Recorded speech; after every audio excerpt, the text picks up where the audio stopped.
इन्होंने पूछा है कि क्या ओशो आद्य शंकराचार्य को फॉलो करते थे? नहीं, ओशो किसी को फॉलो नहीं करते थे। यद्यपि जैन परिवार में पैदा हुए थे, लेकिन वे जैन तीर्थंकरों को या महावीर को भी फॉलो नहीं करते थे। हाँ, वे स्वयं ध्यान में डूबे और अपने भीतर डूबकर जब उन्हें आत्मज्ञान हुआ, सेल्फ रियलाइजेशन, यही जबलपुर में भंवरताल पार्क के मौलसी वृक्ष के नीचे 21 मार्च 1953 को वह परम सौभाग्य की घटना घटी। तब उन्हें पता चला कि जो मैंने जाना है वो अन्य लोगों ने भी मुझसे पहले जाना है। उपनिषद के ऋषियों ने उसे जाना है, वेद के ऋषियों ने उन्हें जाना है, जैन तीर्थंकरों ने जाना है, भगवान बुद्ध ने और अन्य बौद्ध संतों ने जाना है, सूफी संतों ने जाना है, बाउल संतों ने जाना है, जापान के ताओ जैन फकीरों ने, चीन के ताओवादी संतों ने जाना है। तो उन्होंने किसी को फॉलो नहीं किया है, वे तो स्वयं भटकते भटकते भटकते खोजते खोजते मंजिल पर पहुंच गए। लेकिन जब मंजिल पर पहुंच गए तब अन्य ग्रंथों को पढ़ के उनको पता चला कि जो मुझे पता चला यही परम तत्व, यही परमात्मा का ज्ञान बहुत लोगों को हो चुका है। आद्य शंकराचार्य को भी हुआ है, नागार्जुन को भी हुआ है, संत कबीर को और रविदास को भी हुआ है, गुरु नानक और गुरु गोविंद सिंह को भी हुआ है, हजारों लोगों को हुआ है। तब उन्होंने प्रवचन मालाएं देनी आरंभ की, विभिन्न धर्मों के प्रवर्तकों पर, विभिन्न संतों की अमृतवाणी पर, और तब उन्होंने बताया कि सबने एक ही बात कही है। कहने के ढंग अलग अलग होंगे, स्वाभाविक है। आद्य शंकराचार्य संस्कृत भाषा बोलते हैं,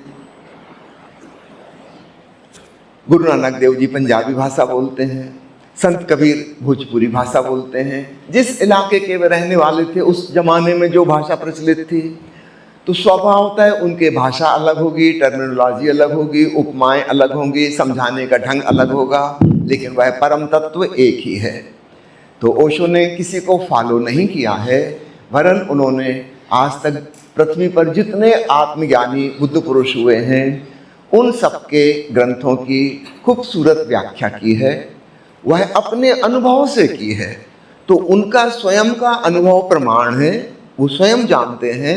और हाँ, अब दूसरे की किताब पढ़कर उन्हें पता चला कि जो मैंने जाना है मुझसे पहले और भी सैकड़ों लोग इस बात को जान चुके। जी, मैं पहले कह चुका हूँ, ना ओशो शंकराचार्य के फॉलोअर हैं और ना किसी अन्य व्यक्ति के फॉलोअर हैं।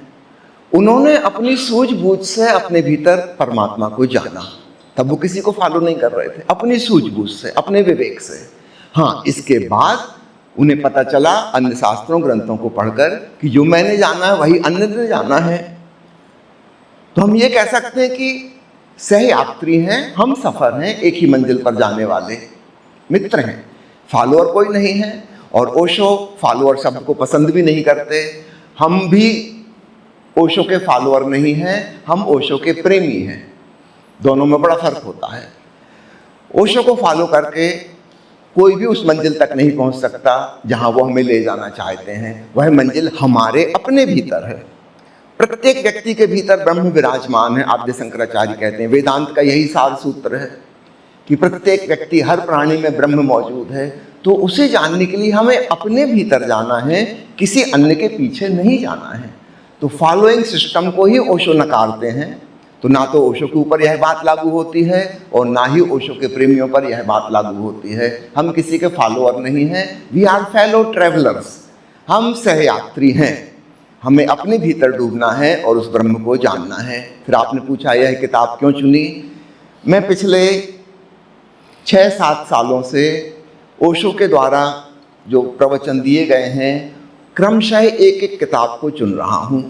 तो गीता दर्शन पर करीब 10 बार शिविर हो चुके हैं, भगवान बुद्ध की वाणी पर हो चुके हैं, भगवान महावीर की वाणी पर हो चुके हैं, उपनिषदों पर हो चुके हैं, संत कबीर पर हो चुके हैं, गुरु नानक देव जी पर हो चुके हैं, भज गोविंदम पर अभी तक नहीं हुआ था। तो ओशो की 650 किताबें हैं और मैं 70 साल का हो चुका हूँ। जो बचा हुआ जीवन है इसमें सब किताबें एक बार भी पूरी नहीं हो पाएंगी। तो मैं नहीं चाहता कोई भी रिपीटिशन हो। तो ओशो ने जो भी हमें कहा है, मैं चाहता हूँ वह पुनः सब तक पहुँचे। तो भज गोविंदम जैसे अब एक बार हो गया, दोबारा कभी नहीं होगा। अन्य दूसरे संतों की वाणी को हम लेंगे तो फॉलोअर वाली बात यहाँ पर लागू नहीं होती। जी, बहुत महत्वपूर्ण बात आपने पूछी है। आज के युद्ध के हालातों की देखते हुए ओशो के विचार क्या होंगे, उन्होंने बहुत विस्तार से इस संबंध में प्रकाश डाला है। बहुत संक्षेप में उनका सूत्र कहूं तो वो है महावीर या महाविनाश। ये उनकी एक किताब का टाइटल है। हमारे पास दो ही विकल्प हैं, या तो हम अहिंसा परमो धर्म की बात को अपने जीवन में उतारें, अथवा हम महाविनाश की तरफ एक ग्लोबल सुसाइड, जागतिक आत्मघात की ओर अग्रसर हो रहे हैं।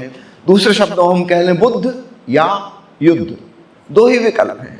या तो हमारे लड़ाई झगड़ा बढ़ते चले जाएंगे और एक दिन महाविनाश होगा, सारी पृथ्वी ही नष्ट हो जाएगी, या हमें फिर बुद्ध की बात सुननी होगी, शांति की बात, करुणा की बात, अहिंसा की बात। उसके बिना अन्य कोई उपाय नहीं है। इस पुराने जमाने में और आज के जमाने में फर्क क्या पड़ा है वो थोड़ा सा समझ लें, फिर आपकी प्रश्न का उत्तर खूब अच्छे से मिल जाएगा। पुराने जमाने में भी आदमी हमारे ही जैसे थे जैसे हम हैं। उनको भी क्रोध आता था, गुस्सा आती थी, हिंसा की भावना थी, दूसरे पे आधिपत्य जमाना है, दूसरे को हराना है, अपनी विजय पताका फहराना है, अपना साम्राज्य बढ़ाना है। लेकिन उनके पास लड़ाई के जो साधन थे वो सीमित थे। एक आदिवासी जंगल में रह रहा है कबीले में, वो क्या हिंसा करेगा? वो पत्थर फेंक के मारेगा किसी को, लकड़ी से चोट पहुंचाएगा। हिंसा के साधन बहुत सीमित थे। हम आदमी तो वैसे ही के वैसे हैं जैसे आदिवासी जंगल में रहने वाले हम बर्बर थे, वैसे ही बर्बर हम हैं। लेकिन हमारे हाथ में अब लाठी की जगह मिसाइल है, पत्थर की जगह परमाणु बम है। हम लाखों करोड़ों की जान एक सेकंड में ले सकते हैं और हमारे भीतर कोई आध्यात्मिक प्रगति नहीं हुई। तो ऐसा समझें कि ध्यान से मिलती है शांति और विज्ञान से मिलती है शक्ति। तो विज्ञान तो खूब विकसित हो गया पिछले 200-300 सालों में। विज्ञान ने तो एक क्वांटम लीप, बड़ी छलांग ली, कहां से कहां पहुंच गया। और भीतर धर्म का विकास नहीं हुआ, ध्यान का विकास नहीं हुआ। हम वैसे ही अशांत, बेचैन, परेशान, लड़ाई झगड़े में उत्सुक। काश शांति और शक्ति दोनों का विकास पैरेलल, समानांतर रूप से होता तो कोई खतरा नहीं था। एक शांत आदमी के हाथों में ताकत हो तो कोई हर्जा नहीं है, कुछ भला ही होगा, अच्छा ही होगा। लेकिन अशांत आदमी के हाथ में ताकत बढ़ जाए तो निश्चित रूप से खतरा है। एक पुरानी कहावत है ना, बंदर को तलवार पकड़ा दो तो क्या होगा? दूसरों को भी नुकसान पहुंचाएगा और अपने को भी पहुंचा लेगा। एक बच्चे को हम रिवॉल्वर दे दें तो कुछ शुभ की आशा हम नहीं कर सकते, कुछ ना कुछ अशुभ ही होगा, दूसरों का भी और खुद का भी हानि। वो जानता ही नहीं उसके हाथ में क्या चीज है। दुनिया के जो राजनेता हैं आज, इनकी हरकतें, इनकी मानसिकता देखें तो बचकानी, वो बंदर वाली मनोवृत्ति से ज्यादा आगे वो नहीं बढ़े हैं। वही जानवरों जैसी मानसिकता है। निश्चित रूप से इनके हाथों में खतरनाक हथियार हैं जो विज्ञान ने इनको सौंप दिए हैं। और एक इस खतरनाक स्थिति का निपटारा कैसे हो, इस पर ओशो ने एक नीच सुंदर बात कही है। अगर उसका हम पालन कर लें तो युद्ध की कोई संभावना नहीं बचती। मैं संक्षेप में आपसे कहता हूं, ओशो रिक्वेस्ट करते हैं सारे विश्व के नागरिकों से कि वैज्ञानिकों को एक स्वतंत्र संस्था बनानी चाहिए। सारी दुनिया के वैज्ञानिक मिल गए, international academy, world academy of scientist. ये किसी देश के लोग नहीं होंगे, ये किसी सरकार पर आर्थिक रूप से निर्भर नहीं होंगे, ये किसी पूंजीपति के अधीन नहीं होंगे। इनकी व्यवस्था विश्व के सारे लोग मिलकर करें। जिस प्रकार हम अपनी सरकार को टैक्स देते हैं, उसी प्रकार एक छोटा सा अंश सीधा इस संस्था को दिया जाए ताकि ये लोग स्वतंत्र हो जाएं। अभी उनकी मजबूरी है, वैज्ञानिक गुलाम बन गया है, नौकर बन गया है, या तो वो किसी पूंजीपति के अधीन है और मालिक की आज्ञा उसको माननी पड़ेगी, या वो किसी सरकारी सेवा में है। क्योंकि वो जो खोजबीन कर रहा है उसके लिए करोड़ों करोड़ों डॉलर के फंड्स चाहिए, उसके लिए बड़ा इंस्टीट्यूशन चाहिए, बहुत बड़ी जगह चाहिए, सैकड़ों कर्मचारी चाहिए जो उस खोजबीन में मदद कर सकें। अब वैज्ञानिक अकेला कुछ नहीं कर सकता। आज से 100-125 साल पहले वैज्ञानिक एक इंडिविजुअल हुआ करता था। हो सकता है उसके किराने की दुकान हो और वो फ्री टाइम में कुछ इन्वेंशन करता है। आज से 100-125 साल पहले ऐसे ही था। राइट ब्रदर्स ने हवाई जहाज बनाई, उनकी साइकिल की दुकान थी। फुर्सत के समय में वो हवाई जहाज बनाने की कोशिश करते रहते थे। ये संभव था, छोटे छोटे उपकरण बनाए जा सकते थे। लेकिन अब जिस लेवल पर वैज्ञानिक अनुसंधान कर रहे हैं, अब वो इंडिविजुअल कैपेसिटी के बाहर निकल गया। अब तो बहुत बड़ी फंडिंग चाहिए, एक बड़ी टीम वर्क चाहिए, तब जाके कुछ हो पाएगा। तो इसका खर्चा कौन उठाएगा? 2 ही लोग उठा सकते हैं, या तो कोई गवर्नमेंट उठाएगी या कोई बड़ा पूंजीपति उठाएगा। जब ये लोग खर्चा उठाएंगे, फिर ये आदेश देंगे कि क्या करो। अब मुसीबत यहां पे वैज्ञानिक गुलाम हो गया। अब वो अपनी मर्जी से कुछ नहीं कर सकता। सही गलत ऊपर से जो निर्णय आएगा उसको फॉलो करना पड़ेगा। वो तो नौकरी कर रहा है, अगर नहीं करना तो गेट आउट।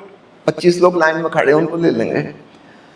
एक छोटी सी घटना मैं आपसे कहूँ, आज से करीब 12 साल पहले की घटना है। इंग्लैंड की एक इंटरनेशनल फार्मास्यूटिकल कंपनी ने एक दवाई बनाई, रोसिग्लिटाजोन, जो डायबिटीज पर बहुत अच्छा असर करती थी। पिछले दशक की सर्वश्रेष्ठ डायबिटीज की औषधि। खूब बिकी, खूब महंगी उन्होंने बेची, क्योंकि 3 साल तक उनके पास कॉपीराइट रहता, कोई और बना नहीं सकता। सारी दुनिया में उसका खूब उपयोग किया डॉक्टरों ने। अद्भुत उसके परिणाम थे। 3 साल के बाद एक वैज्ञानिक वहां से रिटायर हुआ उस कंपनी से, और उसने बाहर आके प्रेस कॉन्फ्रेंस बुलाई और सबके सामने उसने एक पोल पट्टी खोल दी कि इस दवाई का साइड इफेक्ट है हार्ट फेल्यूर, जो ये लोग बता नहीं रहे हैं। मैं भी नहीं बता सकता था, मैं उनकी नौकरी कर रहा था। आज मैं स्वतंत्र हो गया हूं, यद्यपि मेरा जीवन खतरे में है। वो कंपनी वाले मुझे छोड़ेंगे नहीं, हो सकता है मैं मार डाला जाऊं। इसलिए प्रेस कॉन्फ्रेंस बुला के मैं सबको बता देना चाहता हूं, यह दवाई तुरंत बंद करवाई जाए। इस बात को छिपा लिया गया है, इसकी फाइलें मौजूद हैं कंपनी में। अगर आप छापा मारेंगे, खोजबीन करेंगे, जब यह दवाई पर रिसर्च चल रही थी तभी पता चल गया था कि इससे हृदय कमजोर पड़ जाएगा, हार्ट फेल्यूर हो जाएगा। अब जैसे यह बात पब्लिक में सामने आई, अचानक 12,000 लोगों ने सारी दुनिया में से उस कंपनी पे कोर्ट केस किया, जिनको हार्ट फेल्यूर हो चुका है उस दवाई को खाते हुए। ये 12,000 लोग तो वो जो अभी जिंदा थे, और इस बीच में कितने जा चुके उनका तो हिसाब ही नहीं, हार्ट फेल्यूर से मर चुके, क्योंकि उस कंपनी ने इस साइड इफेक्ट को छुपा लिया था। उनको अपनी दवाई बेचनी है। अब समझ रहे हैं आप वैज्ञानिक की मजबूरी। वैज्ञानिक नौकर है, उसकी रोजी रोटी का सवाल, उसके परिवार के पालन पोषण का सवाल है। वो मजबूर है, अपने अंतःकरण के खिलाफ उसको कुछ करना पड़ता है, चाहे वो सरकारी नौकरी में हो, चाहे वो किसी पूंजीपति का गुलाम हो। तो ओशो ने कहा कि सारी दुनिया के वैज्ञानिकों की एक विश्व अकादमी बने, जिनका खर्चा सारे विश्व के लोग उठाएं, सब लोग आर्थिक सहयोग पहुंचाएं, ताकि ये लोग स्वतंत्र हो सकें। और जब सारी मनुष्य जाति से इनको आर्थिक योगदान मिल रहा है, निश्चित रूप से ये ऐसा कोई काम नहीं करेंगे जो मनुष्य जाति के खिलाफ हो, जो विश्व के कल्याण में कहीं बाधा पहुंचाए। और तब ये राजनीतिज्ञों को मिलने वाली जो शक्ति है, याद रखना वो राजनेताओं की स्वयं की ताकत नहीं है। अगर वैज्ञानिक वहां से विड्रा कर लेते हैं तो राजनेता बिल्कुल नपुंसक हो जाएंगे, क्या करेंगे? पर कहेंगे ठीक है, जिनका देशों की लड़ाई हो रही, दोनों के प्रधानमंत्री आके कुश्ती कर लो, उनके पास अपनी तो कोई ताकत है नहीं, क्या करेंगे वो? विज्ञान ने सप्लाई की है ताकत, और उस ताकत को विड्रा करने का ही उपाय ओशो ने सुझाया। अद्भुत उपाय है, और यही भविष्य में इस पृथ्वी को विश्व युद्ध के संकट से बचा सकता है, अन्यथा कोई उपाय नहीं है।